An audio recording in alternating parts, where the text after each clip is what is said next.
Well, one of the things that I'm super curious about and that we learn of every day is the connection between nutrition and mental health. Well, Dr. Naidoo has a book. It's called This Is Your Brain on Food, and it talks about foods that fight depression, anxiety, PTSD, and so much more. So here's more from the doctor.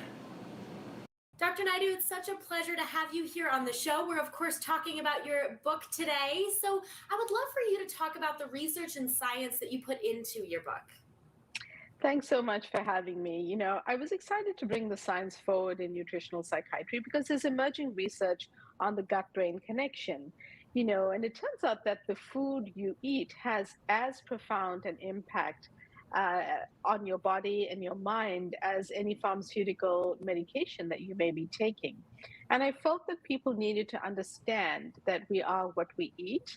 And this was a reason to put together the scientific evidence about food and bring that forward.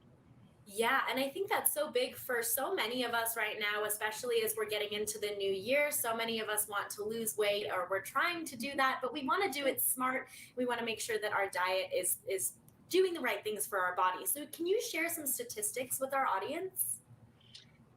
Definitely. I think that what tends to happen is that we have conversations with our doctors about type 2 diabetes or the weight loss that we're looking for, or family history of hypertension, but we're not really bringing the most important organ into the conversation, which is the brain.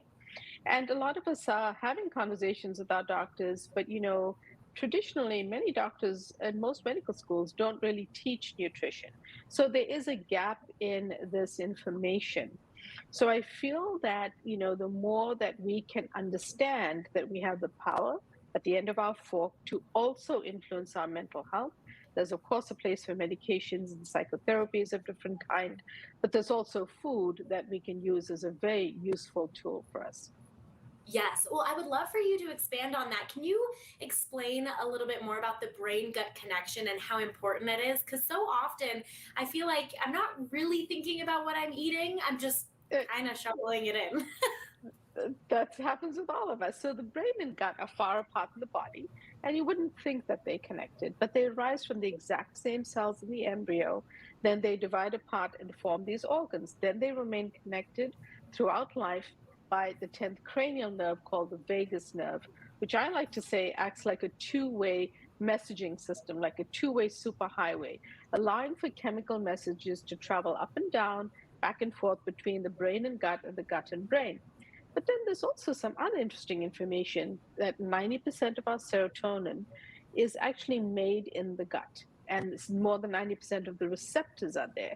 So that's important information when you think about the fact that our food is also is being broken down and is being digested there. So as we break it down and we unpack that information, whatever you eat gets digested. And as it gets digested, if you're eating a healthier meal, the breakdown products will be healthier breakdown products like short chain fatty acids. If you're kind of going through the fast food lane and the drive through every night, then more toxic and less healthy breakdown products of food are formed. And those actually start to impact the gut lining and can lead to problematic conditions for mental health and physical health over time. Okay, so I would love to jump into now what you're making for us today, and if you can explain how some of these foods really go into us, embracing, avoiding some of those common mental conditions too.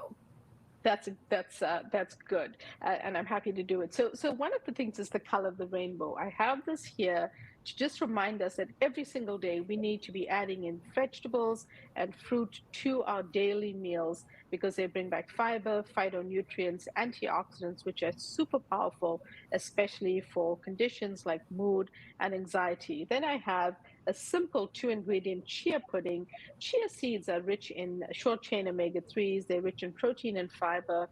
Such a delicious on the go breakfast, topped with berries and walnuts for that crunchy feel, and something that you can not only make easily, you can make ahead and provides good nutrition for your brain. I have a hearty vegetable soup here, and this is a great way to use up all the veggies in the wintertime. If you eat chicken, you can add that in. If you're vegetarian, you can add in extra beans or lentils to your soup.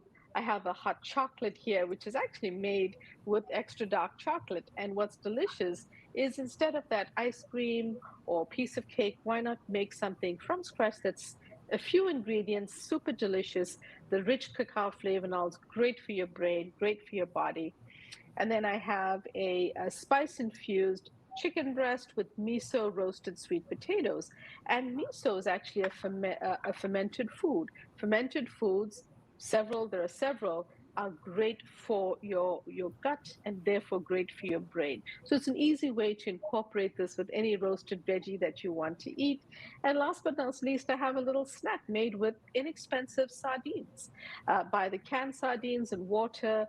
Actually include the fish and bones if you can, because they're more nutritious for the omega-3s that you get from them. And I just made little lettuce cups. So inexpensive, quick to do, and a great pick-me-up snack that's also brain boosting for you.